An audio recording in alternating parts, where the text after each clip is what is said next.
Hey, salut! Donc, et bienvenue dans cette nouvelle section. Et dans cette section, on va voir un petit peu qu'est-ce qu'on peut faire avec un programme. En fait, je vous ai dit à une certaine époque que lorsque vous avez un programme, ici on va travailler sur... D'abord, j'aimerais justement parler des prérequis pour cette vidéo, enfin pour cette série de vidéos. D'abord, il faudra connaître, disons que c'est la première vidéo, donc où il faudra un prérequis.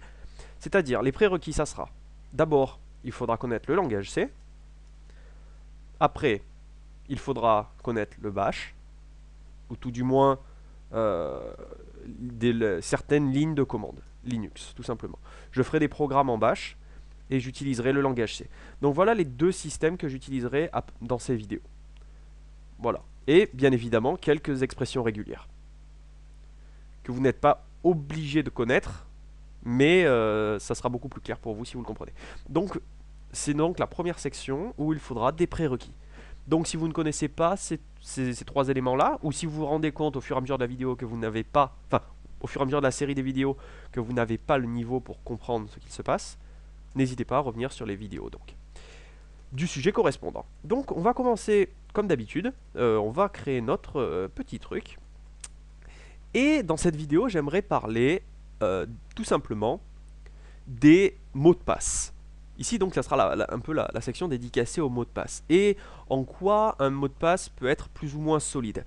Et on va essayer donc de travailler autour du programme en C, avec du bash, des lignes de commande Linux. Je vais vous expliquer un peu ce qu'il est possible de faire théoriquement. Et on va le mettre en application pratique, et on verra avec certains exemples très concrets ce qu'il se passe. Donc, on va commencer par un mot de passe. Imaginons que vous ayez un programme qui fasse tout simplement char password, qu'on va lui donner 10 caractères par exemple, et le mot de passe, on va mettre 592 par exemple. Et ensuite vous avez peut-être déjà fait un programme qui fait ça, ou qui devinait un nombre, ou je ne sais pas, peut-être pour vous entraîner. En tout cas, donc si strcmp, en fait on va d'abord comparer les chaînes de caractères. On va utiliser ici, on va utiliser argv de 1. Donc ne pas oublier bien évidemment au-dessus de enlever le void, parce que j'ai mis void ici par réflexe. Mais ici on va mettre int argc char étoile argv, bien évidemment. Et maintenant, ici, en fait, ce qu'on veut, c'est si le mot de passe est bon, donc ici je dois mettre non strcmp. Si le mot de passe est bon, c'est-à-dire que si argv de 1 et password sont équivalents, afficher par exemple OK, tout simplement, voilà, et une mise à la ligne. Ensuite, si le mot de passe n'est pas bon, on va tout simplement afficher non, mise à la ligne par exemple, et ensuite on va quitter le programme, avec un code d'exécution 255 par exemple. On va mettre un return, voilà, un return 255. Ok. Et ici par exemple, ce qu'on peut mettre, c'est tout simplement le reste du programme. Voilà. Donc voilà la structure, elle n'est pas très difficile, mais c'est le principe qu'on va utiliser. Et à la fin, pour faire propre, on va mettre bien sûr un return 0. Ok, donc voilà un peu la structure qu'on va utiliser. Bien évidemment, j'ai utilisé strcmp ici, donc rajouter string.h. Et donc voilà un peu le programme que l'on risque d'utiliser, et on va essayer de manipuler un peu tout, tout simplement. Donc ici vous avez un mot de passe. Ici, pour des raisons de simplicité, je vais utiliser uniquement des nombres pour bien vous expliquer, mais il n'y a pas de limitation au principe que je vais vous expliquer. En fait, lorsque vous devez deviner un mot de passe ou trouver un mot de passe, vous avez certaines manières pour détecter ce mot de passe, même si vous ne le connaissez pas. Donc, bien évidemment, il faut connaître ces méthodes pour savoir s'en protéger. Donc, ici, par exemple, je mets un mot de passe qui ne contiendra que des chiffres. D'accord?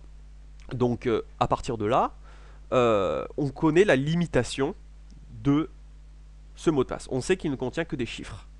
Donc, il s'agit d'un nombre, tout simplement. En fait, on peut utiliser dans ce genre de situation une méthode que l'on appelle brute force. Alors, je vais l'écrire ici. Je vais mettre le commentaire du programme, brute force. Alors, c'est tout simplement la force brute. Ça permet en fait au programme, si vous voulez, on va regarder ce qui va se passer. On va compiler et ensuite exécuter. Et ensuite donner en argument le mot de passe, ici dans notre exemple. Donc a.out, et on va donner le mot de passe 1 par exemple. Et ici, vous voyez qu'il me dit non. Si je mets le mot de passe 2, il me dit non. Si je mets le mot de passe 3, il me dit non. Si je mets le mot de passe 592, il me dit OK et il arrive jusqu'au reste du programme. D'accord? Donc voilà par exemple une identification par mot de passe en utilisant un if qui permet de quitter si le mot de passe n'est pas bon. Tout simplement. Donc en fait ce qu'il est possible de faire théoriquement c'est de faire ce que j'ai fait, c'est-à-dire 4, 5, 6, 7, etc. Et si j'arrive à 592, il trouve le mot de passe. D'accord? Mais bien évidemment, c'est particulièrement rébarbatif et particulièrement long. D'accord? Donc, on peut faire ici, un ordinateur, c'est capable de faire les choses extrêmement rapidement. Donc en fait, la technique de brute force peut être extrêmement pertinente quand on utilise un programme qui est capable de le faire. Pourquoi? Parce qu'il fera énormément d'opérations, ou tout du moins très rapidement. Et aussi, ça nous permet de gagner du temps et de ne pas travailler pour rien, tout simplement. Donc ce qu'on va faire ici, c'est, on a donc notre programme en C, regardez bien sa structure, j'espère que vous l'avez compris. L'important, ici, maintenant qu'on va travailler dans le programme en bash, on va donc appeler un programme brut, tout simplement, je vais pas mettre d'extension. Et on va donc créer un petit programme en bash qui est capable de faire de la brute force, tout simplement, sur ce programme.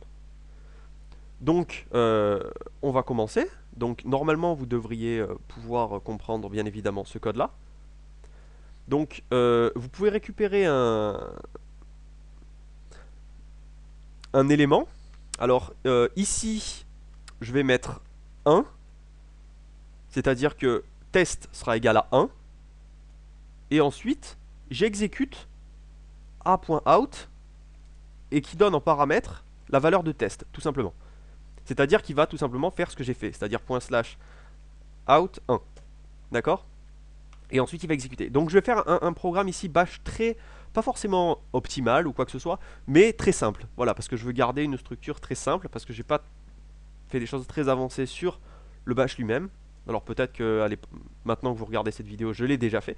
Mais en tout cas pour l'instant ce n'est pas encore le cas. Donc je vais rester très bateau sur les commandes que j'ai fait en bash. Donc ici, vous avez donc retour qui va récupérer la valeur de la commande echo $.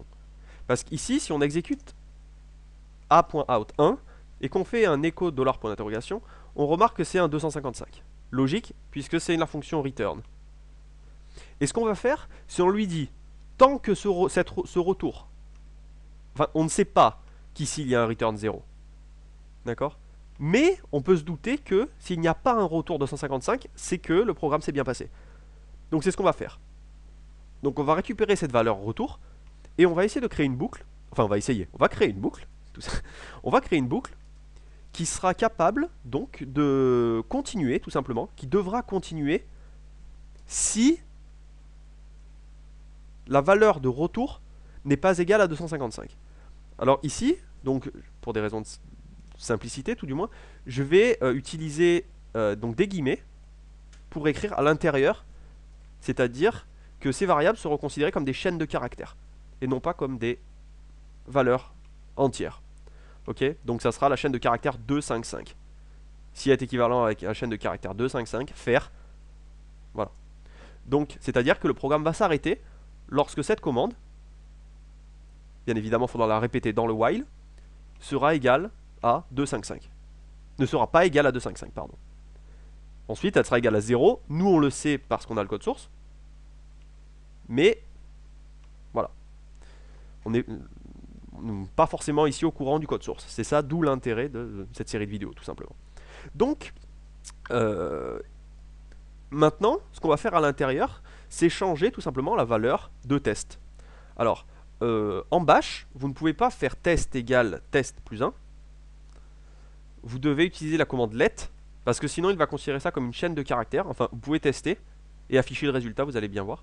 Bon bref, je ne suis pas dans un cours en bash ici, mais il faut utiliser let donc. Enfin, c'est une des possibilités. Donc bref, je ne vais pas m'éterniser. Ici, on va afficher tout simplement, on va afficher test. Et on n'a pas besoin du -n finalement. Et après, on va relancer notre code, tout simplement. A.out test. Voilà. Et return, on va changer la valeur du return et on va le refaire égal à la fonction retour de echo dollar. Dollar point d'interrogation. D'accord? Donc, à chaque exécution de programme, il va récupérer sa fonction retour et afficher ce qu'il fait, le numéro qu'il est en train de faire. D'accord? Donc on va regarder un peu ce que ça donne. Et bien sûr, à la fin, on va tout simplement afficher return et on va mettre un echo test. Voilà. Comme ça, ici on connaît le return, tout simplement. Et ici, après, on connaît le numéro correspondant à test, où le programme s'est arrêté. Alors on va regarder ça. Donc, on va commencer et on va commencer par rendre le programme exécutable. Donc, chez hmod plus x, par exemple, brut. Alors bien évidemment, il y a d'autres façons de faire ce programme. Hein. Il n'est pas optimal, etc. Mais il est très simple, tout simplement. La structure, c'est ce qui nous intéresse ici. Donc, on va exécuter ce programme et on va voir ce qui se passe. Ici, vous voyez qu'en fait, donc je ne vais pas remonter tout en haut, mais vous voyez qu'ici, il fait les nombres les uns après les autres jusqu'à trouver le numéro correspondant. 590, non. 591, non. 592, ok, le reste du programme. Et là, il nous donne 0, c'est-à-dire la fonction return qui vient de se produire, et 592. Tout simplement. Alors, ici, donc j'ai donné un nombre. Bien évidemment, un mot de passe, il faut bien comprendre que un mot de passe peut être plus ou moins difficile à brute forcer, tout simplement. C'est-à-dire qu'un nombre, ici je vais mettre 5920 par exemple. Je vais relancer mon programme. Et bien évidemment, je vais recompiler, sinon ça n'aura aucune incidence. Je recompile et je relance mon programme. Donc, ici, ce qu'il faut bien comprendre pendant que le programme, de brute force réfléchit, ce qui est important de savoir, c'est que vous remarquez ici que le programme met beaucoup plus longtemps pour trouver le résultat. Mais il finit par le trouver. Ici, il n'y a que des chiffres. C'est vraiment pour simplifier le programme, parce que ce qui nous intéresse ici, c'est pas de faire un programme compliqué qui serait capable de faire tout et n'importe quoi. Ici, ce que je vous explique, c'est le concept, c'est-à-dire que la technique de brute force vous permet de détecter n'importe quel mot de passe, quelle que soit sa complexité. C'est-à-dire qu'ici, je rajouterai 50 000 zéros, ou même n'importe quel chiffre, vous comprenez bien qu'il trouvera le résultat un jour. Il mettra peut-être longtemps. Certains mots de passe sont tellement compliqués qu'en fait, il va y avoir, si vous voulez, il peut y avoir, disons que c'est toujours possible de brute forcer un mot de passe. Ensuite, il y a plusieurs règles pour essayer de lutter contre ce principe. En local, en tant que programme, c'est assez difficile. Pourquoi? Parce que la personne a l'exécutable et peut faire ce qu'elle a envie. Mais sur un réseau, par exemple, ce que vous pouvez faire, c'est limiter le nombre d'essais par seconde, par exemple. C'est-à-dire que si vous avez droit, par exemple, à un seul essai toutes les 30 secondes. Un être humain, ça ne le dérange pas, mais une machine, ça sera impossible à brute forcer. Ou tout du moins, il pourra mettre des années à trouver le mot de passe. Voilà. Mais lorsque vous avez un programme donc sur une machine, stocké, ici par exemple, vous ne maîtrisez pas le contrôle qu'a la personne sur ce fichier. C'est-à-dire qu'il peut être accédé à l'infini. D'accord? Donc, il peut être brute forcé le plus rapidement possible, jusqu'aux limites de la puissance de la machine que la personne utilise, qui pourrait même utiliser plusieurs machines pour travailler sur ce même principe, etc. En tout cas, quelle que soit la complexité de votre mot de passe, que ce soit énormément de caractères, ou des caractères différents, avec des lettres, des majuscules, des minuscules, des chaînes des symboles, etc. Voilà. Disons que, quelle que soit la complexité de votre chaîne de caractères, la technique de brute force est toujours possible. Toujours. Par contre, si vous délimitez des systèmes de sécurité, dans le sens où, ça je vous laisse faire le calcul, bien évidemment, je ne vais pas le faire ici, mais vous pouvez faire des estimations de brute force sur vos mots de passe. C'est-à-dire que si vous avez un mot de passe, vous analysez sa complexité, parce que si vous comprenez bien, alors, lorsque vous utilisez les chiffres de 0 à 9, un nombre, ça contient un nombre de x, on s'en fout, de x éléments, il contient des chiffres, n'importe quel nombre, contient uniquement des chiffres de 0 à 9. Vous comprenez bien que plus il y a de chiffres dans le nombre, plus c'est compliqué de trouver le résultat.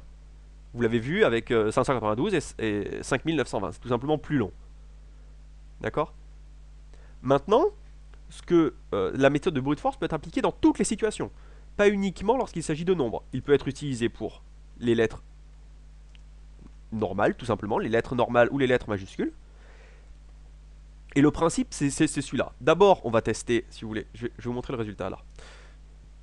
Je vais vous montrer ce que pourrait faire le programme brute force. Alors, je vais pas le faire ici parce que, bon, c'est pas la peine. Mais ici, vous voyez, le programme peut tester avec A, par exemple. Ça ne marche pas avec A, il fait B. Ça ne marche pas avec B, il fait C. Ça ne marche pas avec C, il fait D. Ça ne marche pas avec D, il fait E, etc. Et si ça ne marche pas avec Z, il commence et il sait que ce n'est pas, le mot de passe n'est pas un mot d'une lettre. Il va ensuite faire AA. Ce n'est pas AA. Alors il va faire AB. Après il va faire AC, etc. Et bien évidemment, arrivé à AZ, il va passer à BA. Voilà. Donc ce que je veux dire, c'est que la technique de brute force ne se limite à rien. Et absolument pas au nombre en question. Ça peut contenir n'importe quoi. N'importe quel caractère que vous pouvez utiliser. Tout simplement. Il n'y a pas de limite. Ici, j'ai pris les chiffres parce que ça me permet de faire un programme plus simple et que vous puissiez bien comprendre ce code-là, tout simplement.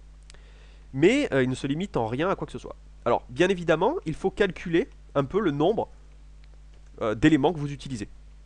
Ici, vous comprenez bien que pour les chiffres, tout simplement, vous en utilisez un certain nombre, et ce certain nombre, c'est 10. Vous utilisez le 0, le 1, le 2, le 3, le 4, le 5, le 6, le 7, le 8 et le 9. Ça fait donc 10 symboles différents. Bien évidemment, si vous y ajoutez les lettres de l'alphabet, en majuscules, et par exemple les symboles, des symboles spéciaux, vous arriverez à un mot de passe qui contiendra énormément de possibilités. Plus il y a de possibilités dans le choix des symboles pour représenter ce mot de passe, plus le mot de passe sera compliqué. Mais ce qui influence également, c'est la longueur de ce mot de passe. Vous comprenez bien. Ensuite, le calcul, vous pouvez le faire, hein, si ça vous intéresse. Vous pouvez créer un mot de passe et tout simplement essayer d'élaborer son calcul, tout simplement.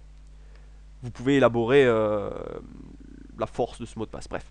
En tout cas, voilà. Par exemple, 3x3, vous comprenez bien que c'est un mot de passe qui contient des lettres et des chiffres, mais qui sera moins solide que celui-là. Vous le comprenez bien. D'accord? Donc un mélange des deux, c'est-à-dire quelque chose de long, et quelque chose qui contient des chiffres, des minuscules, des majuscules et des symboles, sera un mot de passe très résistant, tout simplement. Voilà.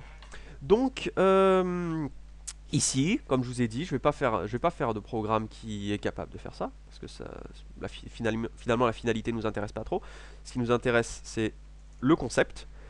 Donc, il faut essayer donc de faire des mots de passe qui sont plus résistants, tout simplement. Et dans vos exécutables, vous n'avez pas tant de contrôle que ça sur votre programme. En tout cas, voilà. Donc, c'est tout pour cette vidéo sur le passage de brute force. Petite parenthèse, puisque je parlerai des mots de passe, mais différemment dans les prochaines sections. Alors, je vais juste vous parler vite fait de différents types de... Comment on pourrait dire ça, d'attaque tout simplement par détection de mots de passe. Par exemple, vous pouvez aussi avoir des mots de passe qu'on appelle par dictionnaire. C'est-à-dire que si votre mot de passe c'est maman, par exemple,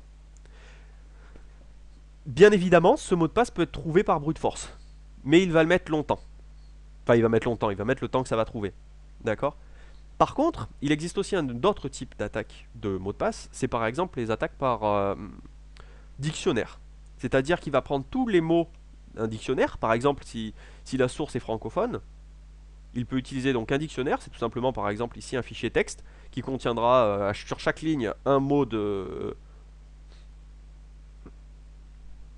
quelconque, tout simplement, maman, bateau, maison, avion, etc. Et qui va tenter à chaque fois les mots de passe. C'est-à-dire, voilà, il va tout simplement, je vais le faire ici, avion, bateau, etc. Voilà. Il fera toutes les. Au lieu de passer lettre par lettre, il fera mot par mot. Après, peut-être les mots classés dans un ordre alphabétique. Bref, après ça, tout dépend de la base de données que vous avez, quoi. Donc, et bien évidemment, ça peut être une association de mots, genre maman bateau ou avion bateau. Voilà. Ce, ce mot de passe, par exemple, pourra être trouvé parce que si c'est aucun des mots dans le dictionnaire, il pourra tenter de les coller, tout simplement. Et il fera avion bateau.